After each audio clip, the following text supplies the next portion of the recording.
Angadh railway track પરથી શંકાસ્પદ વિસ્ફોટક પદાર્થ મળી આવવાની ઘટનામાં ચોંકાવનારો વળાંક સામે આવ્યો છે। જે વ્યક્તિએ આ મામલે પોલીસને જાણ કરી હતી તે જ ફરિયાદી હવે મુખ્ય આરોપી સાબિત થયો છે।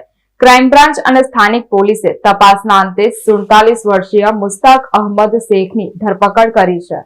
આરોપી મુસ્તાક આર્મીનો નિવૃત્ત જવાન છે અને વર્ષ 2024થી રેલવે પોલીસમાં 3 વર્ષના કોન્ટ્રાક્ટ પર ફરજ બજાવતો હતો। પોલીસ તપાસમાં બહાર આવ્યું છે કે રેલવેમાં ઉત્કૃષ્ટ કામગીરી કરનાર કર્મચારીઓને રિવોર્ડ અથવા કોન્ટ્રાક્ટમાં એક્સટેન્શન મુદત વધારો આપવામાં આવે છે। પોતાનો 2024થી 2026 સુધીનો કોન્ટ્રાક્ટ પૂરો થવા આવ્યો હોવાથી તેને લંબાવવાના આશયથી મુસ્તાકે આ જોખમી પ્લાન ઘડ્યો હતો। તેણે નજીકના એક લગ્ન પ્રસંગમાંથી કોલ્ડ ફાયરો ફૂટેલા ઇલેક્ટ્રિક ફટાકડા મેળવ્યા હતા અને તેને રેલવે ટ્રેક પર પ્લાન્ટ કરી પોતે જ તેની જાણ કરી હીરો બનવાનો પ્રયાસ કર્યો હતો। ઘટનાની ગંભીરતાને જોઈને ક્રાઇમ બ્રાન્ચે તપાસ હાથ ધરી હતી, જેમાં ફરિયાદી મુસ્તાકની હિલચાલ શંકાસ્પદ જણાઈ હતી। કડક પૂછપરછમાં તેણે પોતાનો ગુનો કબૂલી લીધો હતો। મૂળ કાશ્મીરનો વતની અને હાલ વડોદરાના શેરખી વિસ્તારમાં રહેતા આ નિવૃત્ત જવાને પોતાની કારકિર્દી બચાવવા માટે રેલવે સુરક્ષાને જોખમમાં મૂકી હતી। તપાસ દરમિયાન રેલવે પોલીસનો કોન્ટ્રાક્ટ કર્મી ફરિયાદી 47 વર્ષીય મુસ્તાક અહમદ મોહમ્મદ શેખ જ આરોપી નીકળ્યો હતો અને તેની ધરપકડ કરી હતી। પોલીસે વધુ તપાસ હાથ ધરી છે।